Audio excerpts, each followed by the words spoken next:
días, yo soy Andrea Fachado. Hola, Mara Fachado. Y Diego Montaña, Cayo Amaral y Alejandro Freire culpables como coautores de asesinato con alevosía. Alejandro Míguez quedó como cómplice de asesinato con alevosía. Y cuidado, Katy no culpable, pero por unanimidad. Efectivamente, estamos hablando del caso Samuel Huiz y hoy daremos todas las claves de un veredicto que ha estallado como la pólvora en redes sociales. Así es, yo creo que tiene que haber un antes y un después de Samuel. En cuanto a los hechos, vamos a resumirlos muy brevemente. Nos situamos en la primera noche de apertura de los centros de ocio tras el COVID. Samuel Huiz sale con sus amigas a pasar la noche en un pub, el Andén, y realiza con línea una videollamada a Vanessa, otra amiga, que está en Pontevedra.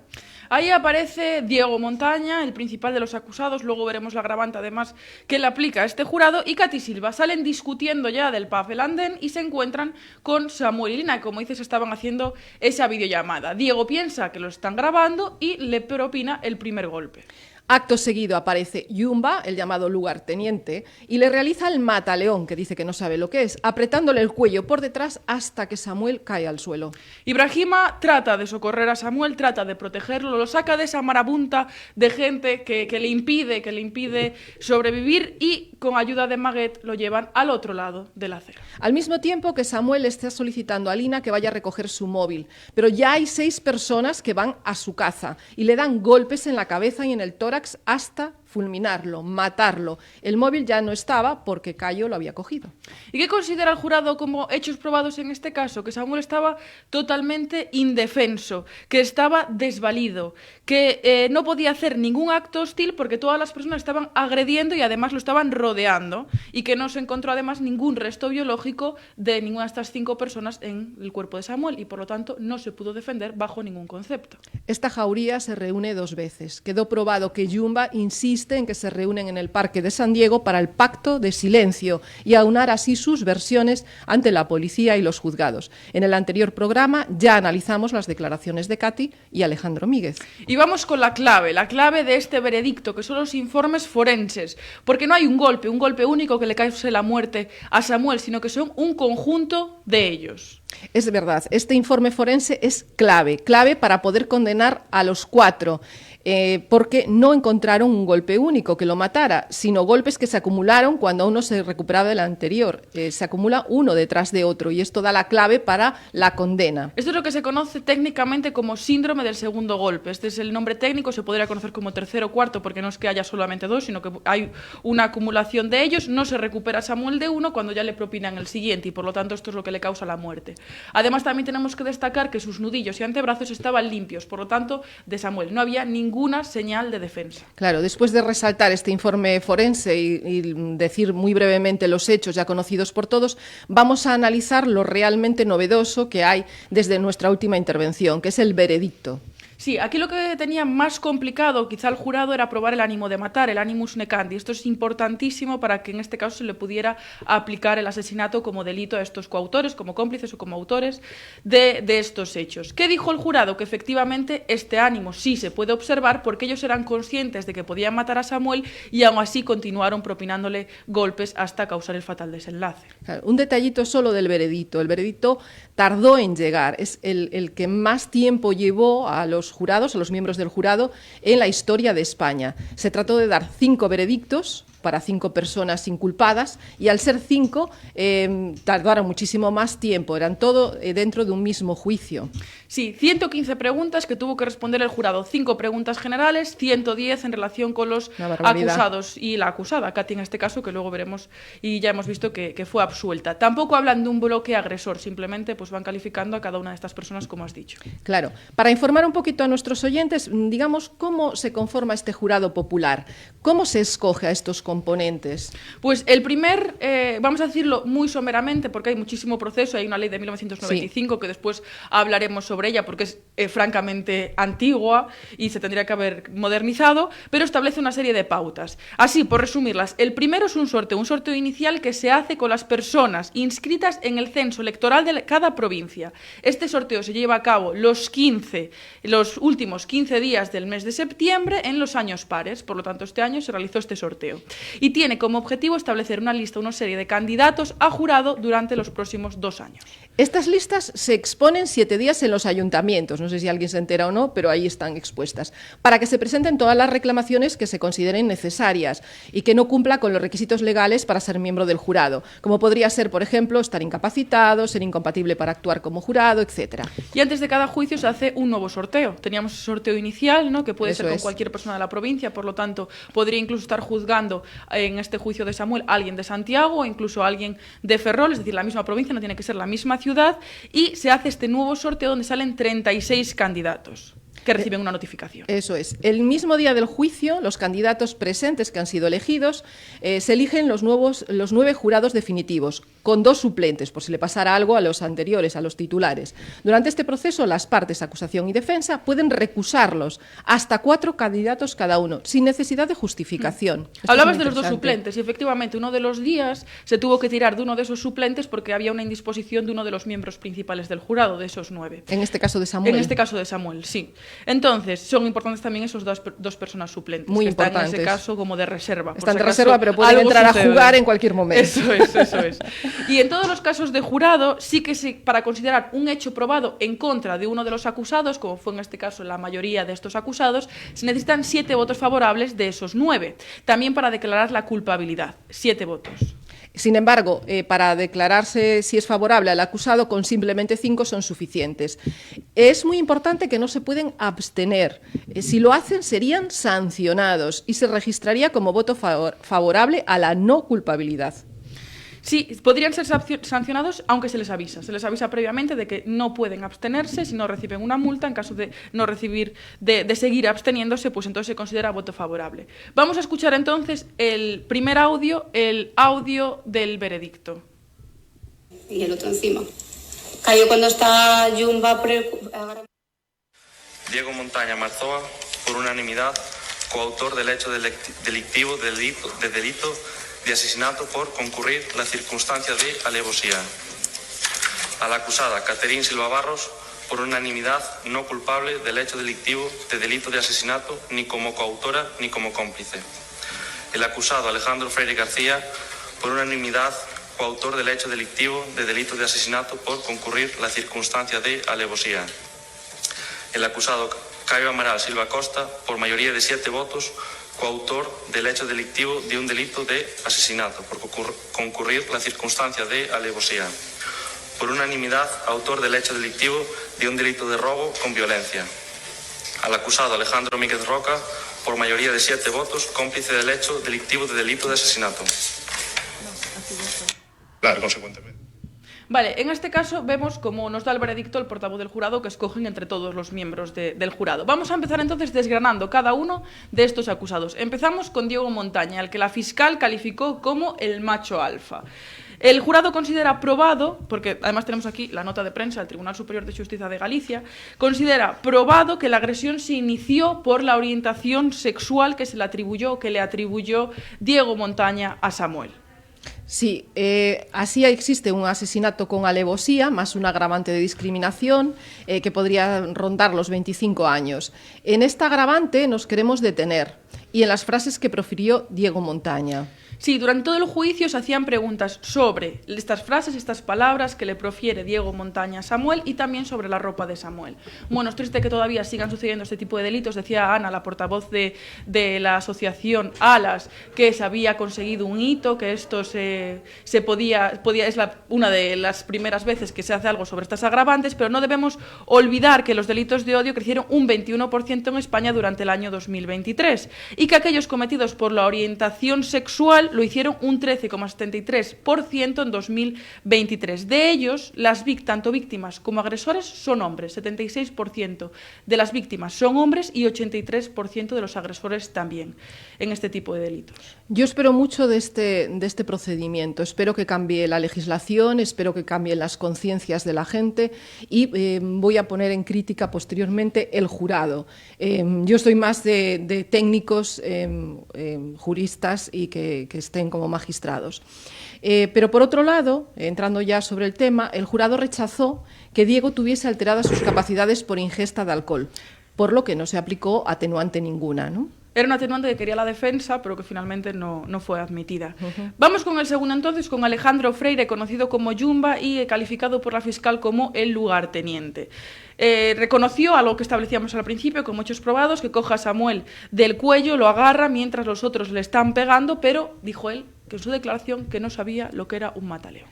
Es que Montaña y Alejandro Freire, Yumba, son casi los que más fácilmente tenían la condena, ¿no? Porque ya habían reconocido realmente los hechos. Aunque no reconocían los segundos golpes, sí reconocían los primeros sin lugar a dudas. La defensa de Yumba dijo que tenía TDAH y que había ingerido alcohol y cocaína. Sin embargo, completó este relato indicando que había crecido en una familia desestructurada, intentando buscar, claro, un poquito atraer al jurado, ¿no? Dar pena entre el jurado por esa familia desestructurada, como si ellos fueran a dar una segunda oportunidad o algo por el estilo. Es que lo hecho estaba y no podían ir en contra de las pruebas y de su propio relato. Seguramente si no fuera un jurado popular, esto de la familia desestructurada no se diría. No. Sí, lo del TDAH, pero no lo de la familia No, desestructurada. el alcohol y la cocaína sí podrían ser atenuantes, pero lo demás tiene razón, no. Que finalmente todo ello es rechazado por el jurado y no se ha tenido en cuenta. Efectivamente, el jurado decidió que Yumba es coautor, junto con Diego Montaña y con Cayo, por intervenir activamente en la agresión, propinando estos golpes que él mismo reconoce, además por impedir la defensa, por impedir la huida de Samuel y rodearle el cuello con fuerza. Los forenses llegan a decir que esas marcas que tiene Samuel en el cuello pueden ser compatibles con una presión excesiva realizada en el cuello, pues en este caso por parte de Yumba, que es el que lo admite. Claro, y además de la admisión no olvidemos a los testigos y también los vídeos que lo dicen claramente. En cuanto al primero de la clase, que fue lo que dominó el Ministerio Fiscal, Cayo Amaral, el abogado lo llamó, es que esto, de verdad, chorizo y tonto. Yo no acabo de entender de estas descalificaciones de tu propio letrado, no lo acabo de entender, pero bueno. Dice que es chorizo y tonto, pues que roba el móvil a Samuel y quiere rebajarlo única y exclusivamente al robo de Samuel, que recordemos, él va a declararlo a la policía, el primero diciendo yo tengo el móvil, que si no nadie lo sabría, pero lo dice él mismo, y también dice que nunca tocó a Samuel, lo que no se cree, claro, evidentemente. Sí, y entonces aquí por este robo, que como una estrategia que yo creo que equivocada le llama el abogado chorizo, es el que se enfrenta a mayor condena, porque son dos delitos. El delito de asesinato, como coautor, con alevosía, y además ese robo con violencia. Pero vamos a escuchar en qué se basó, o qué trataron de decir, en este caso su exnovia, para exculparlo. Era una persona que presenció además los hechos y que trata pues de defenderlo de la mejor forma que puede. Vamos a escuchar entonces, es el primero. Está Yumba agarrándolo por el cuello y Diego encima. Pegándole. Pero están en el suelo, Samuel está en el suelo. Están los dos encima de él, Diego Montaña y Alejandro Freire Yumba. Sí, bueno, Alejandro por el cuello y el otro encima. Cayo cuando está Yumba agarrándolo por el cuello y Diego le está pegando, los intentó separar. ¿Cómo lo hacían? Pues separándolos, cogiéndolos de arriba. Los separó y luego ya estaba conmigo. Esto es lo que dice su exnovia, novia en aquel momento, sobre lo que hizo Cayo. Quizá una versión interesada, porque esto no lo dio por probado el jurado. Sí, además en el vídeo se ve que carga la pierna, pero como está una farola delante, no se ve exactamente si le pega a Samuel o no. Pero esto es decisivo para el jurado. Dice que al menos propinó una patada, lo da por probado. Sí, dicen que sí, que les propinó esta patada. Sí, pero bueno, ellos no tenían mucho margen de movimiento, ¿no? En cambio, Alejandro Míguez, que actualmente está en libertad, se le declaró cómplice. El teléfono que analizó la policía por el email es distinto al que él portaba el día de los hechos. Esto es interesante porque intentó cambiar su teléfono por el que él realmente portaba en ese momento y confundir un poco la instrucción de este procedimiento.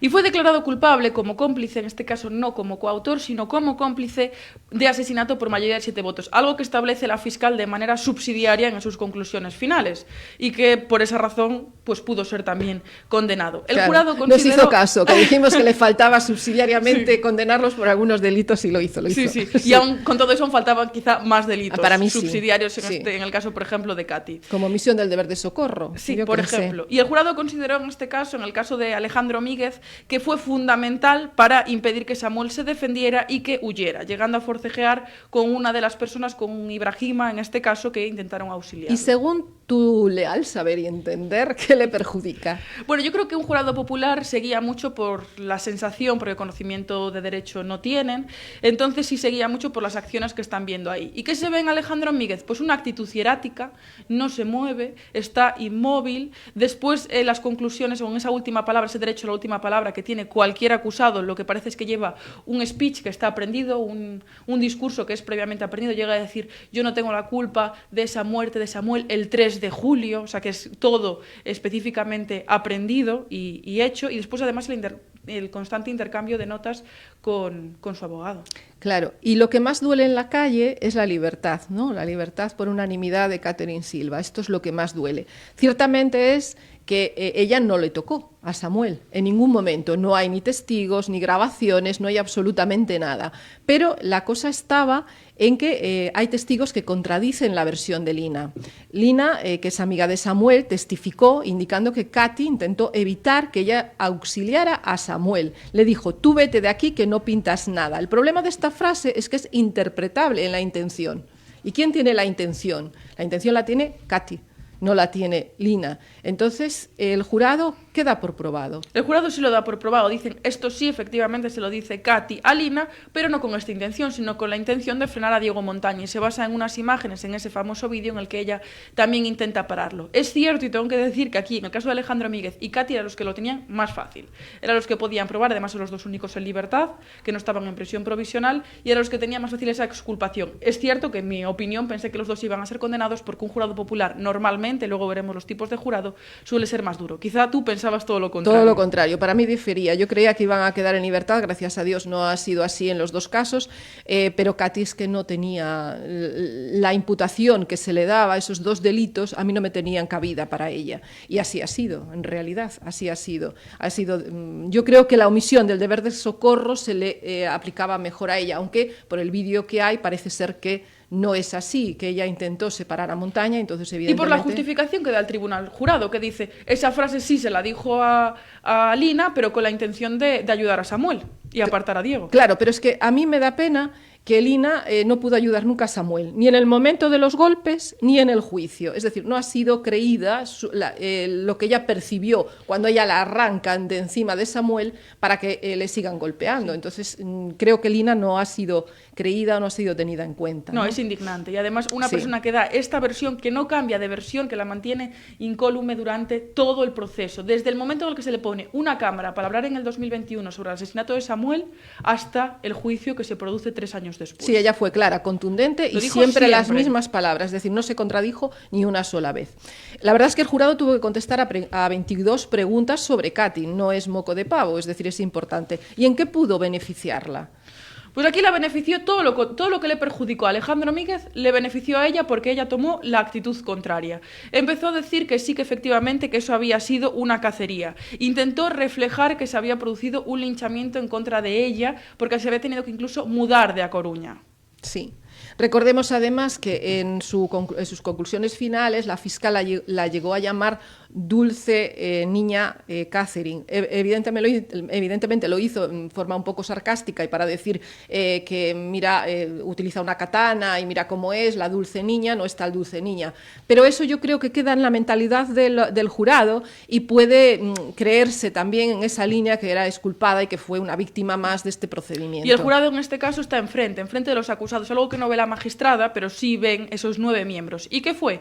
Que ella, cada vez que se decía algo en contra de su persona, negaba con la cabeza o hablaba por lo bajini diciendo que eso era mentira o que no era verdad. Entonces, eso también lo pueden ver esas 9 personas y condicionarlas. Claro, yo no soy muy amiga, ya he dicho, de este tipo de jurados. No lo soy porque creo que tiene que ser gente que tenga conocimientos en derecho. Aunque evidentemente nuestra Constitución está basada en que el pueblo es soberano y en esto está basado estos jurados, entiendo que debe de ser magistrados con conocimientos y técnicos en la materia.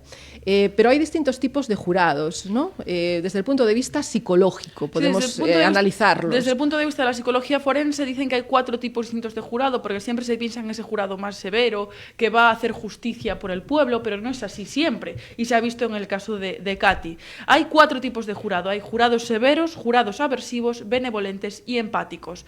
Quizá aquí tendríamos, como son 5 casos en uno, que poner casi para hacer bloques, ¿no?, de qué tipo de jurado dentro del mismo número, de los mismos miembros. Pero en el caso de Catherine yo veo un jurado empático. Esto quiere decir que están inclinados hacia la inocencia con pruebas no concluyentes. Claro, es que puede variar muchísimo de unos jurados a otros, es decir, una población a otra, esto es evidente, ¿no? Era lo que decíamos, que se obvia el testimonio de Lina y a la frase se le da otra intencionalidad que no le dio Lina, y que no se puede ayudar a Samuel en ningún momento. Sal de aquí, no pintas nada, pues lo han interpretado de una forma totalmente diferente, que ella intentó sacar a Montaña de él, pues dicen que hay una grabación en que separa a Montaña y que ella intentó separar también a Lina. Sí, vemos ahí como todo lo que hizo ella, esa puesta en escena, que al final un juicio no deja de ser eso, una puesta en escena, pues el jurado lo creyó y fue un jurado empático. Según distintos estudios, además, de la Universidad de Alicante, psicólogos forenses de esta universidad dicen que las mujeres jurado, en este caso eran 6 mujeres contra 3 hombres, suelen ser más benevolentes en los jurados en este tipo de delitos y en cualquier tipo de delitos salvo los sexuales. Un delito sexual no se puede juzgar por jurado, pero sí en los que están tipificados en nuestra ley. Sí. Y ya no me voy a repetir más de lo que pienso del tribunal jurado, porque ya lo he dicho como en 3 ocasiones. Pero sí podemos decir que se puede mejorar, ¿no? Sí. Es una ley de 1995, que es la ley del tribunal jurado, y ¿qué mejoras podemos implementar en esta ley? Yo creo que es esencial que los jurados, esas personas que van a actuar, esos candidatos que finalmente sí están en un tribunal, reciban una formación previa. No queremos decir una formación exhaustiva de 4 años de derecho, pero sí conocer pues el indubio pro reo, conocer pues determinados conceptos que son esenciales, ¿no? Y no verse con las pruebas. Sí. Eso es, y ver cómo hacer con las pruebas, cómo tenerlas en cuenta. Después también nuevos tipos de delito que se pueden tipificar. Este fue algo que a Marta del Castillo pues no le benefició. Seguramente con un jurado popular y además en Andalucía, que recordemos que este caso sucedió en Sevilla, hubieran condenado a Miguel Carcaño, pero no solo a él, sino también a su hermano y a la mujer de su hermano. No me quiero yo aventurar, pero no se pudo juzgar por tribunal jurado. ¿Por qué? Porque Miguel Carcaño en extremis metió un nuevo delito, que es el delito sexual. Entonces tuvo que ir a un tribunal técnico. Entonces, si aquí metemos nuevos tipos de delito, pues quizá sí que se puede actualizar esta ley. Después también un soporte psicológico, porque el jurado, que es un jurado lego en derecho, se enfrenta a imágenes muy agresivas y muy fuertes que pueden causar un impacto en su futuro, un futuro que bueno, tienen que ver la imagen de Asunta, tienen que ver las imágenes de Diana Kerr, en este caso de Samuel, y es duro. Después también informar más sobre esta labor. Cuando estamos en el colegio no sabemos absolutamente, y en institutos no sabemos absolutamente nada de los jurados, recibiendo pues unas horas sobre qué es un jurado, si se puede actuar, quién puede actuar. Es que puede tocar a cualquiera en cualquier momento, entonces es indispensable que en las escuelas se vaya ya formando a la gente a la idea de que puede ser parte de este jurado popular. Y hay muchísimos jurados al año. Muchos. Más de los que parece. Jurados, por ejemplo, el crimen del Belle, que luego hablaremos, que ya tenemos también veredicto sobre ese crimen, pues también está participando un jurado, aunque no fue de tanta repercusión mediática. Así es. Y después, una cosa llamativa de esta ley es que las multas todavía están en pesetas. Entonces, por favor, vamos a actualizar también determinados aspectos, pero sobre todo que no veamos que se multa, por ejemplo, la abstención con 75.000 pesetas, que en euros son como unos 200 y pico euros, si no recuerdo mal, aunque ya viví en la época del euro, pero son como 200 euros. Entonces, por favor, también actualicemos estos hechos. Porque a alguno le compensaría no ir y pagar la multa. Vale, ahora volviendo sobre el caso de Samuel, ¿a qué condenas se pueden enfrentar? Porque queda la magistrada, en este caso, que realice finalmente la sentencia. Pero ¿a qué condenas, entre qué horquillas se mueven? Pues la defensa pide lo mínimo, claro. Entonces pide entre 7 años y 6 meses para Alejandro Míguez como cómplice, hasta los 20 años para Diego Montaña por ese asesinato con alevosía, más la agravante. Claro, la Fiscalía entre 13 y 27, has dicho bien, y la defensa entre 7,6 y 20 años. Perfecto. Sí, y la Fiscalía pues pide esas cantidades mayores porque al final yo creo que son las que se van a tener en cuenta en esa sentencia y las que va a imponer la jueza. Seguramente por la repercusión mediática, alarma social y otros variables. Claro, y ahora nos quedaría, una vez dictada por la magistrada esta sentencia, el recurso. ¿Nos podemos aventurar un poquito en este recurso? Sí. Pues ¿se puede interponer recurso? Sí. Bueno, tenemos que esperar a la sentencia. La sentencia se va a hacer, Eso es, pero sí primero, se puede. sí. Sí se puede. Nos estamos adelantando muy mucho. Recurrir esa sentencia. ¿Y quién la puede recurrir? La puede recurrir el Ministerio Fiscal, la pueden recurrir las partes, la pueden recurrir los acusados y también las personas que han sido exentas de responsabilidad bajo ciertas circunstancias. Sí, puede alegarse en este caso error en la valoración de la prueba si la motivación es insuficiente. Recordemos esas preguntas todas que ha tenido que contestar el jurado. Si es irracional o arbitraria, infracción del precepto constitucional, si existe, o legal o vulneración de la presunción de inocencia, aunque la revisión es muy limitada, es decir, son números clausus. Y el Tribunal de Apelación puede anular una sentencia absolutoria. Puede anularla, una sentencia absolutoria del tribunal jurado, si considera que la motivación es completamente inexistente o es tan débil que no tiene sentido, que es absurda. Pero hay una cosa fundamental a todo esto que estamos comentando. No puede reemplazarse la decisión del jurado sobre la valoración de las pruebas, su credibilidad, la credibilidad de los testigos, simplemente porque uno no esté de acuerdo con ella o piense que es menos razonable que la suya. Claro, no pueden decir, por ejemplo, no, es que yo no estoy de acuerdo con Katy porque para mí tendría que haber sido una condena para un tribunal técnico y para vosotros no. Entonces lo que hago es la cambio y a la culpable. Esto no lo pueden hacer bajo ningún concepto. Eso es. Entonces lo que tienen que hacer es anularla si hay algún defecto de estos que acabamos de mencionar. En cualquier caso es muy, muy, muy difícil de aplicar y una sentencia del tribunal jurado es casi sagrada. Si está bien fundamentado, sí. Con un veredicto bien fundamentado, que normalmente suelen ser así porque si no el magistrado, en este caso magistrada, suele decir no, tenéis que fundamentarla mejor, es prácticamente imposible de atacar. Pero ha sucedido. Sucedió, sí. Hay determinados veredictos y sentencias posteriores que han sido, en las que ha participado el tribunal jurado, que se han anulado. Esto fue el caso de Pau Rigó.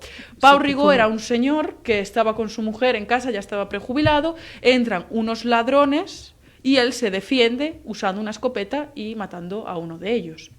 Fue declarado culpable de asesinato. Sí. Pese a que todas las pruebas decían lo contrario, pero fue declarado culpable. Pero culpable con 5 votos y no con 7. Entonces llegó la siguiente instancia y lo absolvió, pero esto no lo puede hacer.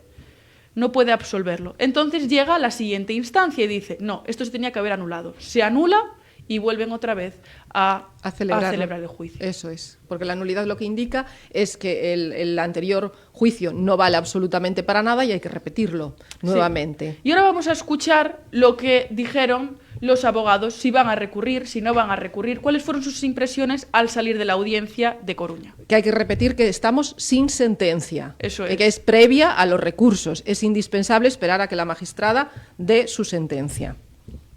Que estudiarlo con calma e apelar, consecuentemente, claro. E, obviamente, eu seguiré defendendo no meu recurso que as provas son insuficientes. As dos preguntas fundamentales, se nos permite hacer un recurso. Vemos que todos han dicho, esos 3 abogados, 3 de 4 han dicho que efectivamente sí van a apelar. Eso es. Y ahora ya nos vamos a la noticia de las semanas. Vamos con las noticias de la semana, que tenemos veredictos y sentencias de casi todos los crímenes que han sucedido en Galicia en años anteriores. El primero es que la acusada del crimen de Paderne confiesa en la audiencia provincial en vivo y en directo haber matado con un raño a su marido. Sí, y el jurado declara culpable al acusado del crimen de Belle por asesinato y tentativa de asesinato, con atenuante de esquizofrenia, porque sus facultades no estaban anuladas, pero sí modificadas. Y 5 detenidos, en este caso en a Pobra do Caramiñal, por presunto tráfico de drogas. Sí, me suena. Y después también tenemos una condena a 23 años de prisión al culpable del crimen de Obirloque, José Ramón Guerreiro. Pues hasta aquí hemos llegado. Espero que nuestros oyentes estén súper contentos y bien informados. Sí, eso es. Nos vemos dentro de 2 semanas. Seguidnos en nuestras redes sociales y en las de Radio Líder. Un abrazo a todos.